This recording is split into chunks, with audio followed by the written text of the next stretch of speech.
Welcome to Mishna Study, Masechet Terumot Perek Yud Mishnah Bet. Over here in this Mishnah, we're going to discuss different types of liquids that if someone ate them, drank them, right, what's going to be the ramification of them. So we're going to speak Divash Temarim, date honey, V'yen Tepuchim, apple wine, Chometz Sitvaniot, winter, right? It's a winter grape vinegar, right? It's from the stav. The stav today in modern Hebrew translated as fall, but it's really that winter season. So you have a grape vinegar from these late grapes, which are called perot shel teruma, and all other types of fruit juices, right? So if someone goes ahead, Israel comes and he drinks this, Rabbi Eliezer says you have to pay everything, the principal and an additional fifth, right? Because it's considered regular teruma liquid. But Rabbi Yoshua says you patur from paying the chomesh. You still have to pay the keren according to Rabbi Yoshua.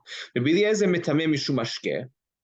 Right. Additionally, another mahloka between them in regards to the same item. So all these same things, date honey, right? It's not honey from bees, rather it's honey that comes from dates. So Rabbi Eliezer says it's tameh from mishum mashkeh. It's still considered a liquid, right? And these can become tameh. Amar Rabbi Yoshua, lo manu hachamim shiva mashkim kimo nepetamim.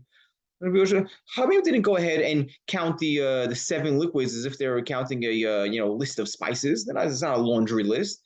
Rather, we have a rule. These 7 liquids are tameh, right? And the rest of the liquids are tahor.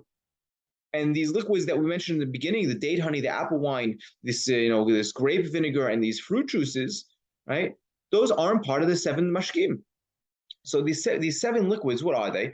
So it's twofold, right? One is these 7 liquids are the only liquids that can become tameh. And additionally, these are the only 7 liquids that can make something else susceptible to becoming tameh. So once the fruit is picked from the tree, let's say you pick an apple from the tree, right? It can't become tameh. A dead person can fall on that apple, right? That apple does not become tameh until liquid, one of these 7 liquids, touch it. Now it makes it susceptible to become tameh. It has to touch a bit atzon, right? Willingly. And now once it's touched by one of these 7 liquids, now it's susceptible to becoming tameh. That if someone who's tameh touches it, it will make that apple tameh.